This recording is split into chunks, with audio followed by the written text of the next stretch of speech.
In today's podcast, I'll be demonstrating containerizing legacy apps with IBM Cloud's Kubernetes service. Now, the move to containers, or Kubernetes and all that comes with it, can be thought of as a journey. And while that journey likely differs based on your needs or maybe the maturity of your organization, I'll try to outline an approach that you can follow today using the services currently available in IBM Cloud. So that journey starts by taking the applications that you already have and then putting them inside of containers. So these containers are what's going to allow your legacy apps to be moved onto new platforms like IBM Cloud. But these containers, they're not just for migration. So once that container is running on a platform like IBM Cloud, you'll find that there are inherent benefits like resiliency, scale, availability, visibility, really all the things that enterprises need but were difficult to build and manage in the past. This becomes less of a concern when we start to introduce container orchestration using services like Kubernetes. Also, IBM, with the help of Kubernetes, provides us the tooling to start today with this DevOps mindset. So that will allow us to focus less on the maintenance of our application and continuing to expand it with new capabilities. Everything that's in our backlog that we haven't gotten to, or we'll be able to enhance our applications with AI, artificial intelligence, using services like IBM's Watson. So let's get started by taking a look at our legacy application. It's a fun one that many Java developers might recognize from all the way back in 2004. It's called the Java Pet Store, which at the time was a simple e-commerce site. And if you don't recognize it, that's okay, because it's still fun because it's a bit, ugly. But we're going to transform it. We'll swap the dated web UI for more modern, simple chatbot, and we'll also power that chatbot's replies using a new AI-based microservice. So now that you've seen the apps as an end user, let's take a look at the architecture. So our Pet Store from 2004 is just a basic web application stack. Users access the Pet Store through the web app that runs on top of a J2E server, which in turn uses a MySQL database to provide inventory and information about our pets to the user. So we're going to take that existing Pet Store web app and we leave that code as is. It's unchanged, but what we'll do is we'll move it into a container that's managed by Kubernetes. So we also do the exact same thing for the MySQL database. And what this process does is that it essentially creates these microservices from our virtual machines or the tiers in a legacy stack. So this is an important point for anyone that's new to containers because we're immediately starting to get rid of some of the duplication that we found in our virtual machines. These are things like each VM's individual operating system, but also all these unused but installed system libraries that are also on the virtual machine. Next, I've opened my text editor, so we can take a quick look at the Docker file that builds the Pet Store's web app container. So this is essentially a three-stage process where we compile our application, we deploy a Java application server that's capable of running it, and then we copy the actual web app to it. So something also to note is on line 8. We're using the WebSphere Liberty container on Docker Hub as our starting point. So as part of IBM's cloud strategy, we'll be containerizing the IBM middleware that you're familiar with. So things like WebSphere, DB2, MQ, and that'll allow you to start modernizing those existing applications or maybe just go cloud native with the people and skills that you already have. So if we head over to my terminal, I'll use that Docker file that we just saw to build and store my container images inside of IBM Cloud.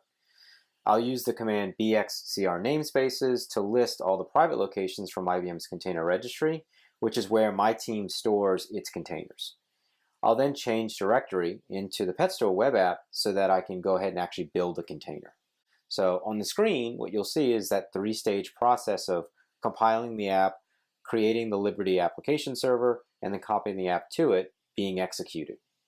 And then once that build is done, we can push and store our new container in IBM Cloud. So I'll use the standard Docker push command with IBM's container registry URL, and then one of those private locations you saw earlier to store this container image for my team.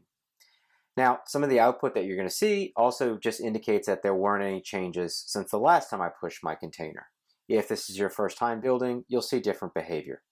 And then I'll do the exact same commands, but this time for the MySQL database. So we didn't look at the MySQL database's Docker file before, but it's even more basic because all we're doing is we're using the off-the-shelf version of MySQL that's found on Docker Hub. We're building an image, and then we're pushing back to that same location in IBM Cloud. So next I'll use my browser to explore IBM's container registry. And that's because there's more to the container registry than just hosting your organization's images.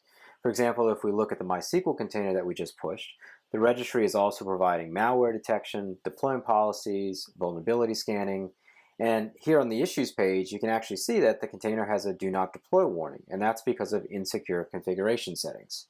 And these are probably shortcuts that we took during the development phase, but we could prevent leaks such as this to production by simply defining more strict deployment policies. So we've done a lot in just the past 2 minutes. We ported a legacy app into a container, we used Docker commands to build it, and then we pushed it to IBM Cloud's container registry. Next up, I'll introduce Kubernetes, which will help run and manage our containers for us. So like Docker, Kubernetes also uses declarative files to operate. So back in our text editor, we have a file that tells IBM Cloud a few key items. The first is the container image that I want to run. The next is which port our legacy Java application needs. And then down here, how people can publicly access the app using this URL in their browser. You can also very simply say how many copies of the microservice you want running. That way, if it ever crashes, Kubernetes will automatically start one to make sure the number you need is actually in fact running. And this is all very basic, very standard Kubernetes information. And with that defined, it's back to my terminal so that we can deploy containers into our Kubernetes cluster. So I've run the bxcs cluster config command to prepare my terminal for Kubernetes, and then I'm also going to be using Helm. So Helm is an open source project. It helps me install, manage, and upgrade Kubernetes deployments using repeatable templates, which are called charts. So I'll change directory to where we store our Helm charts, and then I'll add Helm to the cluster using the init command. I can then follow that up with the install command to deploy both the web app and the database containers from IBM Container Registry. And that's it really. So the app's now deployed in IBM Cloud. I can even run kubectl to check status, and you can see there's our database and there's our web app. In fact, you can see two web apps because in our Kubernetes file, if you recall, we set it up to be clustered so that way if one fails, the other one can take over to keep the pet store available. If we take a look at the IBM Cloud dashboard back in our browser, you can see at a glance all the clusters that we've deployed. And if I select the cluster that we've been demonstrating, we can find additional details and actions we can take. One example is that this cluster only has one node in it, and that's because it's a development cluster. But our production clusters can have more than one, and those nodes could be a mix of virtual machines, but also they could be bare metal. I can also easily look at the Kubernetes dashboard for this cluster, and I can check on the status of deployments or ensure that our apps are running and healthy by looking at the pods here in the middle. And because the app's now in IBM Cloud, I get built-in logging and monitoring to show me what's happening inside of our app. For example, here's a Grafana dashboard with details on CPU and memory usage.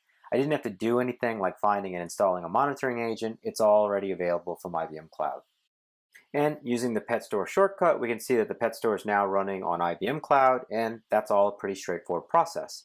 But let's make this a bit more interesting. So instead of asking today's customers to visit this 15-year-old interface, we allow them to use their phone to shop the store by, say, taking a picture of a dog and knowing if a similar one is available in our pet store. To do that, let's go back to our modern architecture. And we'll provide access using a new microservice written in the Go programming language rather than Java. We'll also use two new services from IBM Cloud. The Twilio service, which is a third-party service in the IBM catalog, and that helps us with SMS messaging. This will give our user interface that chatbot-like interaction. And then also Watson visual recognition. And Watson will help identify the type of pet so that it can be looked up in the catalog. Back in my terminal, we'll deploy the new microservice as a new container using the same Helm install process that we used before. It's really fast, and in fact, if we use kubectl get pods, we can see that the new visual search microservice is already running. Once the new microservice is deployed, I can use my phone to begin to interact with it. To make it a bit easier to see that, I've synced my Mac with my phone, so we'll be able to send and receive text messages right here on this screen. So let's assume I've just snapped this picture of a bulldog on my phone. What I can do is create a text message and then send that image to Twilio using the service's phone number. So Twilio takes the image that I send and it sends it to the microservice that we just deployed. And that microservice uses Watson visual recognition to figure out the type of pet. Not just that it's a dog, but what kind of dog.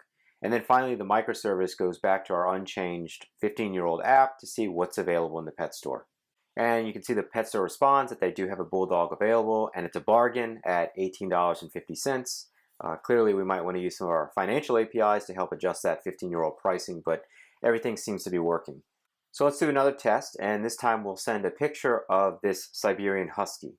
And what you'll see is that it's not available, and the pet store lets us know, but what you should notice is that the pet store is now smart enough to recognize the difference between a bulldog and a husky. And something else you might notice is that we're actually saying Siberian Husk in the text message. Unfortunately, that's not a real dog, and it looks like just a programming mistake where we accidentally dropped the last letter. So let's go ahead and quickly fix that. So back in my text editor, I've opened the Go code for the microservice, and I can tell on line 206 that we are indeed truncating that last letter. So I'll remove this little bit of code and then save the file. And what we'll do next is something called a rolling update, and that's where we can rebuild our container image and then have Kubernetes manage deployment for us. So to help me, I'll use a make file, and that'll automate the process just a bit. And all this is doing is the Docker build and the Docker push we saw earlier, and then an additional command to just cause a redeployment. And that's really great because we've defined our microservices to have multiple replicas, and that means there'll be no downtime for our users, and we can actually do this multiple times a day. So congrats, you're also doing DevOps, and you could take the same commands I just ran and then integrate them into your continuous integration or continuous delivery process. So now we can send the same image as before, and because Kubernetes did a redeployment, which also pulled the latest version of the container, we should see the correct response, which indicates that our bug is now fixed. We did a lot, so let's summarize. We started with containers, and we moved an existing application to a new cloud-based platform. We then enhanced our legacy application using Watson to give it a more contemporary interface for our users without changing the original code. And then we use Kubernetes and open source tooling to help us deploy and then redeploy with minimal effort and no downtime. So everything you saw today is available on GitHub. You can download, look at the code, and begin modernizing your own apps.